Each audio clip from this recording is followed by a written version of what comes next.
What is going on, guys? Fitcho here and welcome back to the Fitcho Career. It is episode number 24, the third last round of the championship. We're back here in Malaysia for today's sprint race. And if you haven't seen the last episode, the feature race here in Malaysia, make sure you go check that race out. I'll put the card in the top right hand corner of your screen because that race was absolutely insane. It was a bonkers race and huge for the championship. So make sure you go and watch that now if you haven't already seen it.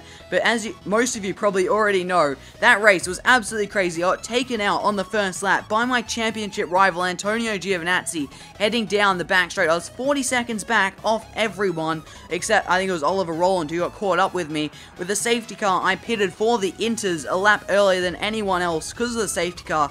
I caught back up to the field, an amazing strategy call, and that allowed me to win the race by a full 37 seconds or something, which is absolutely ridiculous. A huge race for the championship. Of course, Giovinazzi did not finish that race, and that has allowed us to have a 28-point lead in the championship heading into this race here in Malaysia, and I am hoping to extend that championship lead a bit more in this sprint race, because the next round of the season, the final round of the season, is in Abu Dhabi, and that is one of my worst tracks on the calendar, and I am really not confident heading into that race.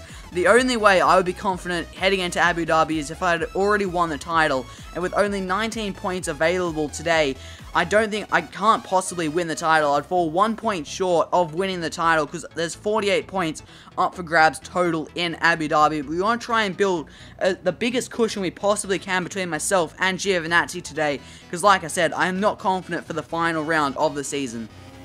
Here we go, qualifying in Malaysia for today's sprint race under some blue skies, some very nice conditions for racing today as we head down to turn number 1, just about get the car stop, slightly miss the apex, but that's not too bad, because that allows us to open up turn 2 a lot more and get a good exit off there onto turn 3, and I can jump up into the lead of this qualifying session. That tactic works brilliantly in qualifying, but obviously not so well in the race as it allows for a bit of a dive bomb up the insides. Now through turn number 4, we're a little bit sideways through that corner, sliding the car a little bit, is now into turn number 5 and 6. I've compromised my line, 4 and 6 going a bit too fast into 5, but we are still leading this qualifying session as we head into the double right-hander. Take that quite nicely, to be honest. That is a corner I always struggle with around this track as we head down to the hairpin. I've broken a little bit too early. I could have gone a lot more aggressive through there as we get the back end out a little bit on the exit, and careful through this long and difficult double right-hander as the back is always trying to step away from you. Oh, there it goes. Right as I said, the back is always trying to step away from you. That is exactly what happens. The back steps right out of line, and I am off the track, and I am down to last. That is a disaster of a qualifying session, and that means we're going to be starting from the very back of the grid. So Antonio Giovinazzi has taken pole here in Malaysia, and that is a complete disaster for us, that qualifying session. We just cracked under the pressure there, right as I was saying it. We have to be careful on the power because the back end is always trying to step out from you through those two right-handers. That's exactly what happened. The back just got away from me and sent me off the track, and that is a disaster of a qualifying session. Our championship rival Antonio Giovinazzi is going to be starting from pole position, while we're going to be starting from last place.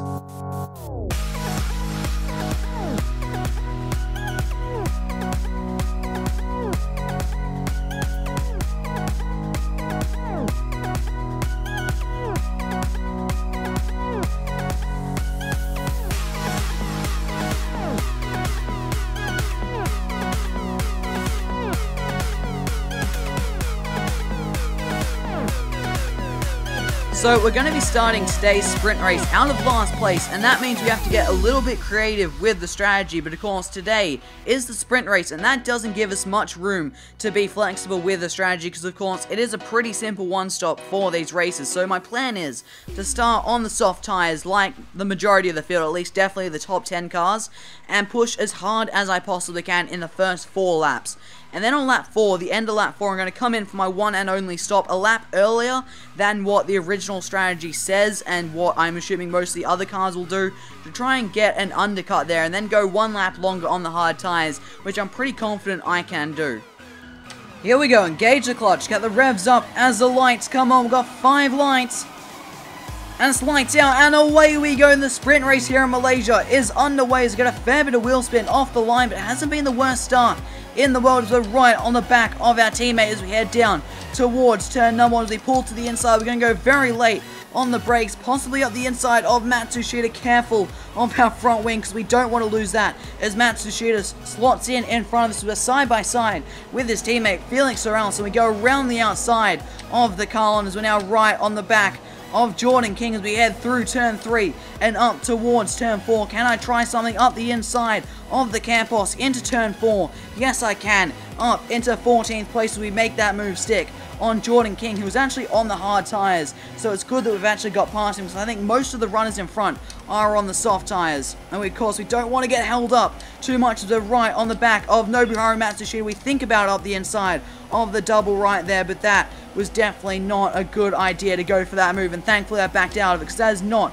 an overtaking opportunity. But the hairpin is, as we throw it up the inside of Nobuharu Matsushita into the hairpin, and we make that move stick. Now into 13th place, we've got Nicholas Latifi up next. We go through these double tricky right-handers, past where I lost it in qualifying, and this time I don't, thankfully, is through the fast left. We're not going to be close enough to challenge Latifi into the penultimate corner, but possibly down the back straights. I've caught up a lot in that penultimate corner.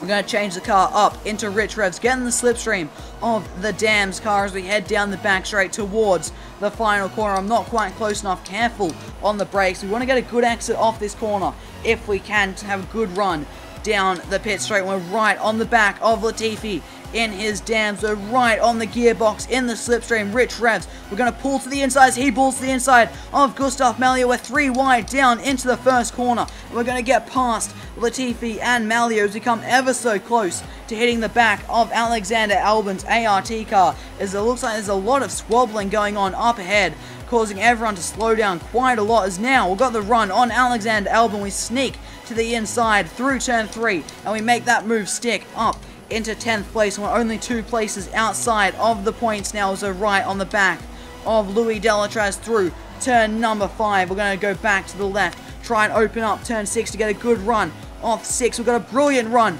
off 6, and we're going to go up the inside of the double right, and we're far enough up the inside this time to try and make that overtake stick, and we do so successfully up into 9th place as we get past Louis Delatraz.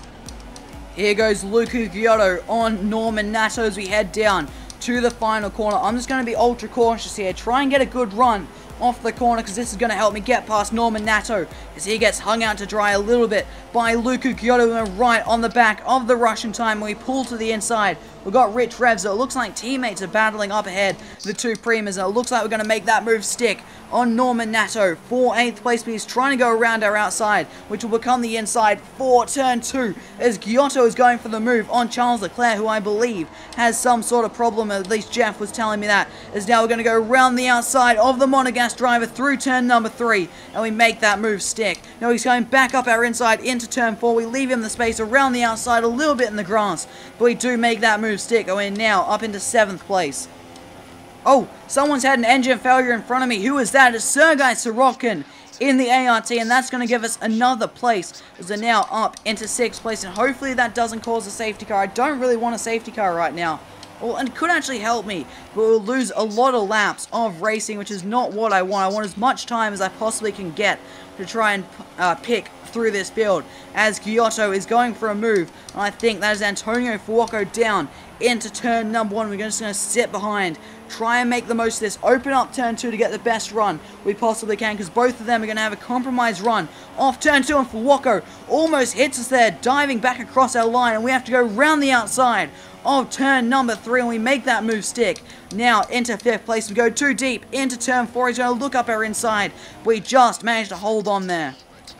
End of lap 4, and there are 3 cars, I think it was, peeling off into the pit lane. I'm not too sure who it was, but we are going to go for another lap and try and go for the overcut, because these tires are still feeling very, very good, and we've got a lot of fuel to run in Rich Rev, so we can go for a full-on qualifying lap right here. Hopefully we don't spin it this time, to try and go for an overcut and make an alternate strategy work here. Purple through sector 1, purple through sector 2. Here we go, end of lap 5, and we're coming into the pit lane for our one and only stop of today's sprint race. Get the car stopped for the speed limiter, and I think the overcut might just work, because I was setting the timing screens alight on that lap. I went purple through both Sector 1 and 2, and I think I would have through the final sector had I been able to complete that lap. And there is Raffaele Marcello, the race leader, who's also come in to pit on this lap, as now we pull into the box, change on to the hard tyres, and we're now going to be going to the end of this race. And here we go, about to come out of the pit lane. There goes Antonio Giovinazzi, our championship rival, as we rejoin the track. Is anyone beside us? No, there isn't, but we're in front of Oliver Rowland, who I think we were behind before we came into the pit lane. So the overcut has worked, and we've jumped Oliver Rowland in the pit lane, and I think a few other cars. So I think we're now up into an effective 3rd place. Here comes Oliver Rowland down our inside into the final corner. We're going to go wide, cut back, trying to get a good exit off the final corner, go for a switchback as we pull alongside Oliver Rowland, or not quite, because he gets DRS yet again, because there's only one detection point here in Malaysia. But I've got rich revs and I have slipstream. We're going to dive up the inside of the Dams car. We lock up slightly on the front right, and we go very, very wide to stop him going around our outside, and we make that move stick. But he's going to have a better run off turn number 2 and onto 3, but he's not quite close enough to challenge us up into turn 4, and we hold on to the position for now. But that's going to hurt us, as Giovinazzi is just going to get away. He's gotten away by about 8/10 just by that, so that is going to hurt us. Oh, Oliver Rowland's diving to our inside as we understeered a little bit through the final corner, but he didn't get the best exit off the corner, and we hold on to the position. But here he comes. He has DRS. He pulls to our outside as we head down towards turn number 1. We're going to go late on the brakes, back up the inside of the Dams car. We're going to hold on to the position for now as the yellow flags are out. Something has happened up ahead. I'm not too sure what, but there is a car backwards on the track, and that is Nick de Vries. I'm not too sure what's happened to him, but he has held up Oliver Rowland and all the cars behind. So that has got Oliver Rowland off our tail, and now we can set our sights firmly on Antonio Giovinazzi, who is only 3.5 seconds up the road, I believe, with 5 laps left to run here in Malaysia. And there go the last few runners to make their pit stop. They have pulled off into the pit lane, and we're going to jump up into 3rd place. We have 3 laps left here in Malaysia, and I've made a few silly mistakes. I've been pushing way too hard, and the gap to Giovinazzi has actually extended from 3.8 to about 5.8 as I've gone a bit deep into turn 1 yet again. But Giovinazzi has really caught up to Raffaele Marcello, so there could be a challenge for the lead. And actually, I've just checked the top left-hand corner of the screen. Giovinazzi's actually got past Raffaele Marcello, so Giovinazzi is into the lead of this sprint race, with Raffaele Marcello in second and myself in third, just sort of in no man's land right here. I just need to keep this car on the black stuff and get it to the end, and stop making so many silly mistakes that I have made, and hope that Marcello can get the upper hand on Giovinazzi. And out of the final corner we come here in Malaysia. Antonio Giovinazzi has won the sprint race, and we're going to come across the line for amazing 3rd place considering where we started. So Antonio Giovinazzi has won the sprint race here in Malaysia from Raffaele Marcello and then myself in 3rd place. And the gap between myself and Marcello ended up being 7.5 seconds. So that just shows how much I actually struggled in that final stint of the race on those hard tyres, which does actually surprise me a little bit, because normally I do like the hard tyres at this track. I've found in the feature race and my own league race that the hard tyres is normally a really nice race tyre, but I just couldn't get them to work for me today. Unfortunately, I couldn't get in the groove or switch them on, but sometimes that happens. That's unfortunate, because it means Giovinazzi is going to close up on me a little bit as we head into the final round of the season in Abu Dhabi. Just off the podium was Oliver Rowland in 4th place, with Luca Giotto in 5th. Antonio Fuoco came home 6th, with Norman Nato in 7th, and Nicholas Latifi rounding out the points. Just outside the points you have Alexander Albon in 9th, and Louis Delatraz in 10th. His teammate Gustav Malia in 11th, and Felix Sorrells in 12th. And then if we look a little bit lower, we got Sergio Seta Camara in 13th, with Nobuharu Matsushita in 14th, Artem Markelov 15th, Emil Bernstorff in 16th, and Jordan King, Igor Rudzev, Sean Galayle, Nick de Vries, who dropped a long way back, then Charles Leclerc, who also dropped a long way back. I think he had some sort of issue, and that has really cost him in this race, finishing last place. And then of course you got Sergei Sorokin, who had that engine failure just in front of us in the early phase of the race. Despite making up 19 places in that race, going from 22nd on the grid to 3rd, we have still lost ground in the championship to Antonio Giovinazzi, who has closed the gap to only 21 points as we head into the final round of the championship at one of my weakest tracks on the calendar in Abu Dhabi. So it's set up to be an amazing finale in Abu Dhabi. It could go either way.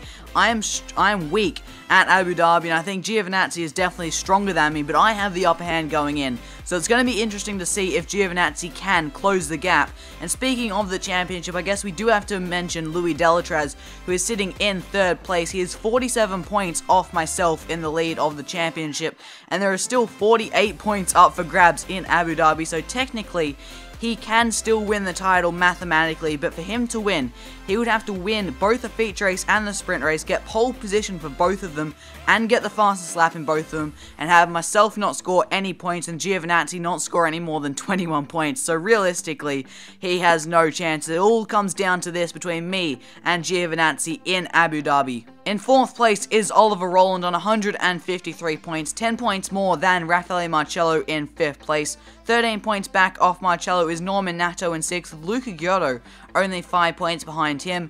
In 8th place is Charles Leclerc on 110 points, and then you have the 2 ART Grand Prix cars rounding out the top 10 with Alexander Albon just in front of his teammate Sergei Sorokin, only 4 points separating the teammates there.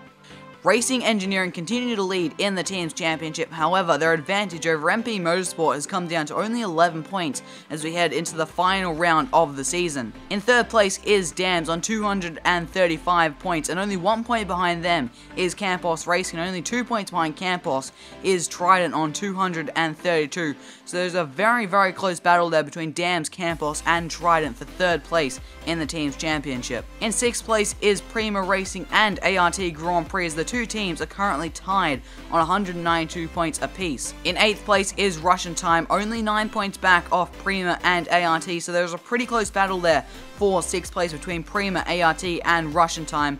And then 12 points back off Russian Time, you have Rapax, who have started to catch back up a little bit because they did spend a fair bit of this season sort of in no man's land, sort of just back off the main top 8, but still miles ahead of 10th and 11th, which of course is Carlin and Arden, who are on 24 points and 14 points respectively. So that is all for today, guys. I hope you guys have enjoyed this video. If you have, make sure to smash that like button. If you are new to the channel, make sure you do subscribe. Thank you so much for watching. I've been Fitcho, and I'll see you all next time.